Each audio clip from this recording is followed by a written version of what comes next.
Bom, pessoal, vamos começar aqui mais uma aulinha para nossa para a gente resolver aí as nossas aulas à distância, aí, tá? Então é uma aula de propriedades do aço, tá? Na realidade, vocês já vão entender o que eu quero fazer. Então, disciplina aula 8 de estrutura de aço e madeira 2, tá? Essa aula aqui eu daria na segunda-feira e E eu preciso esclarecer uns negócios com vocês aqui, tá? Então vamos tentando esclarecer isso aqui. Bom, então o que eu faria aí com vocês? Iria propor um trabalho para apresentar, tá certo? Só que como a gente está à distância aí, a gente não está podendo ir na faculdade, então eu vou propor uma outra coisa, tá? Mas deixa eu explicar o trabalho primeiro, depois eu proponho para vocês o que é para fazer. Então o tema do trabalho é propriedades do aço, tá? Quais são as propriedades do aço que eu queria que vocês trabalhassem? Seria ductilidade, fragilidade, resiliência, tenacidade, dureza, efeito de temperatura elevada, fadiga e corrosão, tá? Bom, eu iria propor fazer em equipes de 4 ou 5 pessoas. O valor é 10, data de apresentação seria essas datas aqui, né? O que eu já vou explicando para vocês o que eu quero. Então, assim, eu quero que vocês se dividam aí em uma, duas, três, quatro, cinco, seis, sete, oito equipes, tá? Vocês podem se organizar lá no WhatsApp, mas eu preciso que vocês se dividam em 8 equipes para que cada equipe pegue uma dessas propriedades do aço aqui, tá bom? Esse trabalho eu iria propor em uma apresentação nessas datas aqui, 2 datas para apresentação, mas não vai ser possível, né? Então, ao invés de a gente tentar fazer em datas de apresentação aqui no dia 25, dia 30, eu vou mudar, fazer diferente. Eu quero que vocês se dividam em equipe primeiro, me mandem peçam aí para alguém, não sei, eu poderia eleger o Eduardo para propor, né? O trabalho aí para propor a lista, né? Porque ele tem contato maior comigo. Então, para me mandar essa lista, né? Dos nomes das equipes, tá? Vocês podem se dividir pelo grupo de WhatsApp de vocês mesmo aí da sala, tá? E o importante é o seguinte: tem que ter aí 3, 4 ou 5 pessoas em cada equipe, tá? E cada equipe tem que pegar um desses tópicos aqui. Se vocês tiverem dificuldades de se dividir em equipe, tá? De dividir em equipe não, de pegar os temas, me manda pelo menos as equipes, tá? Me mandem as equipes que eu sorteio aqui em casa. Se vocês quiserem, até gravo o sorteio aqui para mandar para vocês, tá? Para vocês verem que foi. Não teve chuncho aí, tá? Bom, então. Vejam aí o que é melhor para vocês, né? Se começar a dar confusão aí, eu já intervenho e eu mesmo faço o sorteio, tá? Que eu sei que às vezes tem pessoas que têm preferência por um tema, outros que têm preferência por outro, e às vezes acaba não dando certo aí quando vocês se propõem a dividir.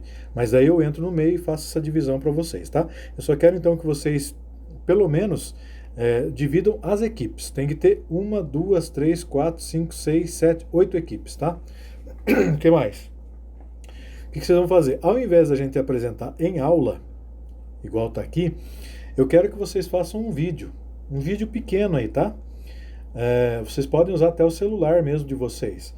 Vocês podem fazer de várias formas. Vocês podem fazer igual eu tô fazendo aqui. Vocês podem fazer gravando direto pela câmera do celular. Vocês podem usar outro aplicativo, outro software aí, tá? Para fazer esse vídeo. Outra coisa, vocês podem utilizar PowerPoint, ou vocês podem utilizar alguém da equipe para gravar um dos membros da equipe aí, tá? Ou fazer do jeito que eu estou fazendo aqui, só colocar texto e ir explicando o texto, tá? O importante é o seguinte, vocês vão fazer assim, ó,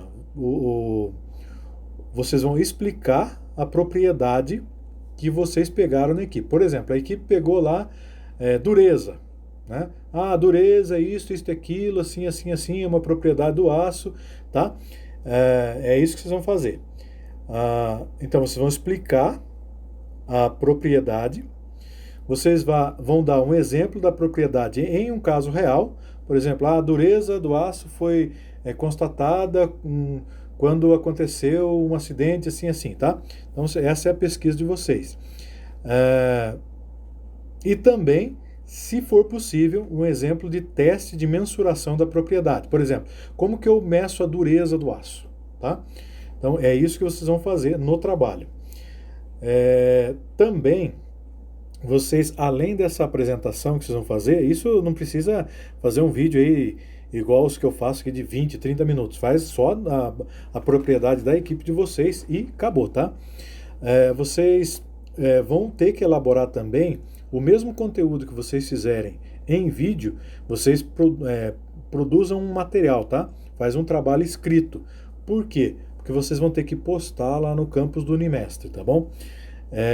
Vocês já sabem por quê, né? Porque agora os trabalhos, eles estão... eu vou abrir ainda a atividade lá, tá? Eu não abri ainda, mas assim que eu abrir eu aviso vocês. E vocês sabem que as notas, elas estão sendo somadas lá no Unimestre, então não temos como fugir disso, tá? Bom, então, continuando essa aula aqui, eu vou só falar por alto de alguma das propriedades para dar uma startup no trabalho de vocês, tá bom? Então, olha aqui, ó, por exemplo, as constantes físicas do aço. Então, aqui tem algumas características físicas, né, que podem ser adotados em todos os tipos de aço estrutural na faixa normal de temperaturas atmosféricas, ou seja, quando o aço não sofreu por danos de temperatura. Então, módulo de deformação longitudinal ou módulo de elasticidade, né, do aço, que foi o que a gente usou em alguns exercícios, normalmente é de 200.000 MPa. Né? Dependendo do aço, pode ser de 205.000, 210.000, como a gente já viu anteriormente, pode ser até de 200 a 210.000, tá? Mas se não aparecer em lugar nenhum, né, de um exercício ou de um comentário, usa o 200, tá? O coeficiente de Poisson do aço, 0,3, coeficiente de dilatação térmica, 10 vezes 10 a menos 6 por grau Celsius, e a massa específica do aço, né, de 7.850 kg por metro cúbico, tá? Algumas características físicas para a gente começar aí, tá bom? Bom, o que a gente poderia falar da ductilidade do aço? A ductilidade é a capacidade do material de deformação desse material quando ele sofre alguma carga. Então, os aços dúcteis, quando sujeitos a tensões elevadas, o que acontece com eles, né? Sofrem deformações plásticas capazes de distribuir as tensões. Ou seja, lembram que deformação plástica já passou da capacidade elástica do material de voltar para o estado inicial, né? Então, basicamente é isso. Esse comportamento plástico permite, por exemplo, que se considere numa ligação parafusada a distribuição uniforme da carga entre os parafusos. Então, pessoal, aqui vocês vão ter esse material, até já postei para vocês lá, que vocês podem fazer a leitura e usar como base do trabalho de vocês, tá? Deixa eu ver mais alguma coisa aqui. Além desse efeito local, a ductilidade tem importância porque conduz a mecanismos de ruptura acompanhados de grande deformação que fornecem avisos de atuação de cargas elevadas, né? Então, o aço é um material bem dúctil, né? Porque ele tem grande capacidade de se deformar. E, obviamente, como nós vimos naquele vídeo de ensaio, né? Quando ele vai se romper, ele já dá... visualmente, a gente consegue enxergar quando ele vai se romper, certo? A ductilidade pode ser medida pela deformação unitária residual após a ruptura do material.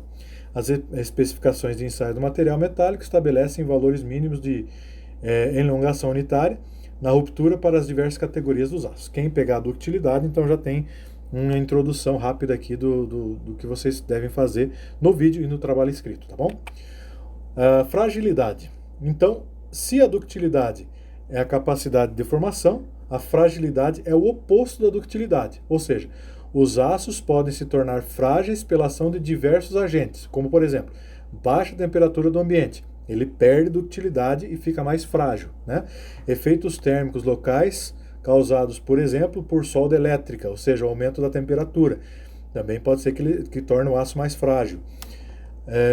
O estudo das condições em que os aços se tornam frágeis tem grande importância nas construções metálicas, uma vez que os materiais frágeis se rompem bruscamente, né? Sem aviso prévio. Então, quando o material não é dúctil, ele é mais frágil. Então, se ele não tem capacidade de deformação, né, que é a ductilidade, ele é mais frágil, então ele não dá sinais de ruptura, ele se rompe sem aviso prévio, como está dizendo no texto. Dezenas de acidentes com navios, pontes, etc., foram provocados pela fragilidade do aço, decorrente do procedimento inadequado de solda, por exemplo. Tá? O comportamento frágil é analisado sobre dois aspectos. Primeiro, iniciação da fratura e sua propagação. A iniciação ocorre quando uma tensão de formação unitária elevada se desenvolve num ponto onde o material perdeu ductilidade, como por exemplo nas soldas, né? As tensões elevadas podem resultar de tensões residuais, concentração de tensões, efeitos dinâmicos, etc. A falta de ductilidade pode originar-se de temperatura baixa, estado triaxial de tensões, efeito de encruamento, fragilização por hidrogênio, né? Uma vez iniciada, a fratura se propaga pelo material, mesmo em tensões moderadas. Ou seja, como eu já disse, a fragilidade é o contrário da ductilidade. O material dúctil se deforma de forma mais... ele tem característica de se deformar mais facilmente, e o material frágil, ele tem dificuldade de se deformar, tá bom? Resiliência é a capacidade de absorver energia mecânica em regime elástico, ou, o que é equivalente, à capacidade de restituir energia mecânica absorvida. Denomina-se modo de resiliência ou simplesmente resiliência a quantidade de energia elástica que pode ser absorvida por unidade de volume do material tracionado. Tá? Eu vou ler até o fim aqui. Ele iguala a área do diagrama tensão-deformação até o limite de proporcionalidade. Ou seja, a resiliência é essa capacidade aqui, ó, de absorver energia mecânica em regime elástico. Então, ele sofre uma tensão e ele consegue absorver essa energia mecânica a partir da tensão provocada, né, exigida pelo material. Tá? O próximo, a tenacidade. É a energia total, elástica e plástica que o material pode absorver por unidade de volume até sua ruptura. Então, essa é a tenacidade. Em tração simples, a tenacidade é representada pela área total do diagrama tensão-deformação. Ou seja, quando ele vai até o final, né? Lá tanto na área elástica quanto na área plástica. Na prática, mede-se a tenacidade em um estado de tensões mais complexo. Por exemplo, o estado triaxial junto à raiz de uma indentação. Investigação das propriedades mecânicas de pequenos volumes de material. Para fins comparativos, esses ensaios devem ser padronizados. Aqui está falando já de ensaio, né? Um dos tipos mais difundidos é o ensaio de indentação em V, Sharp V, Notch Test. Então, aqui já está falando como fazer o teste. Para quem vai pegar essa tenacidade, já tem até uma pesquisa que vocês podem se aprofundar mais, né? Uma barra padronizada com indentação em V é rompida pelo golpe de um pêndulo, medindo-se a energia pelo movimento do pêndulo. Para aços estruturais, em geral, fixa um valor arbitrário da energia de ruptura que está aqui, ó, tá? Como requisito de qualidade. O teste Sharp com indentação em V é também utilizado para avaliar o efeito de baixas temperaturas sobre a tenacidade. Então, a tenacidade seria a energia total, né? que, que o material pode absorver a, é, antes da ruptura, tá? A dureza. Denomina-se dureza a resistência ao risco ou abrasão. Na prática, mede-se dureza pela resistência que a superfície do material oferece à penetração de uma peça de maior dureza.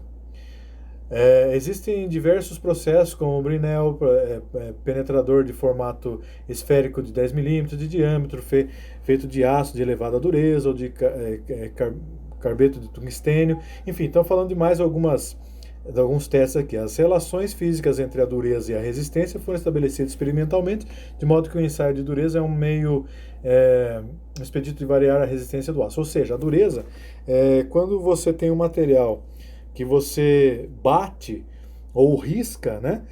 Ele tem uma resistência contra esse impacto ou esse riscamento, né? Ou essa abrasão. Então, essa é a dureza. Quanto mais duro o material, menor a capacidade. Quanto mais duro o material, menor é a incidência de riscos que ele pode sofrer de um outro material mais duro, né? Se eu tenho um material menos duro e eu exerço neles uma tensão de um material mais duro, ele se risca, né? Ele risca ou ele tem uma deformação maior dependendo da sua menor dureza, tá? Efeito de temperatura elevada. As temperaturas elevadas modificam as propriedades físicas dos aços. Temperaturas superiores a 100 graus tendem a eliminar o limite de escoamento bem definido, tornando ali, tá? O diagrama tensão-deformação arredondado, né? As temperaturas elevadas produzem a resistência de escoamento. Então aqui ele está falando que o efeito de temperatura elevada no aço modifica as propriedades dele, tá? As temperaturas elevadas acima de 250 e 300 graus provocam também fluência, fenômeno pelo qual os metais e ligas tendem a sofrer deformações plásticas quando submetidos a longos períodos de tensões constantes, ou seja, ele muda a característica dele, tá? Partindo para frente, a fadiga. A resistência à ruptura dos materiais é, em geral, medida em ensaios estáticos. Quando as peças metálicas trabalham sob efeito de esforços repetidos, em grande número pode haver ruptura em tensões inferiores às obtidas nos ensaios elásticos. Esse efeito denomina-se fadiga do material. Ou seja, eu não vou nem ler o restante ali, depois vocês leem o material de vocês. A fadiga é a capacidade que o material tem de resistir a uma força de repetidas vezes antes dele se romper. Então, quanto maior o tempo que esse material sofre uma carga ou uma força exercida sobre ele, ele vai se fatigando e com o tempo ele vai perdendo a sua propriedade física, por isso a fadiga é essa propriedade aí, tá? Deixa eu ver o que mais. Corrosão. Denomina-se corrosão o processo da reação do aço com alguns elementos presentes no ambiente em que se encontra exposto, sendo o produto desta reação muito similar ao minério de ferro. Então também não vou nem continuar lendo, quem pegar essa propriedade aí se especializa um pouquinho melhor nisso, tá? Corrosão, como todo mundo sabe, né? O material, ele, a partir de química, né? Tanto pela exposição com o ambiente quanto pela exposição com outro elemento químico, ele pode perder as propriedades e pode acabar se rompendo ou mudando a sua característica física, né? Então era isso aí, pessoal. Eu mais uma vez peço para vocês que levem em consideração essa divisão das equipes aí, tá? Repito, se vocês não conseguirem distribuir os conteúdos por equipes, me retornem, me avisem, né? Que eu faço essa divisão para vocês dos temas por equipe, tá? Mas peço que pelo menos vocês dividam em equipes, que eu acho que por afinidade é melhor de fazer o trabalho, tá bom? Não se preocupem assim em pedir o meu auxílio para ajudar vocês nesse sentido, tá certo? Então, espero que vocês tenham entendido tudo e a gente se vê na próxima aula em vídeo, tá certo?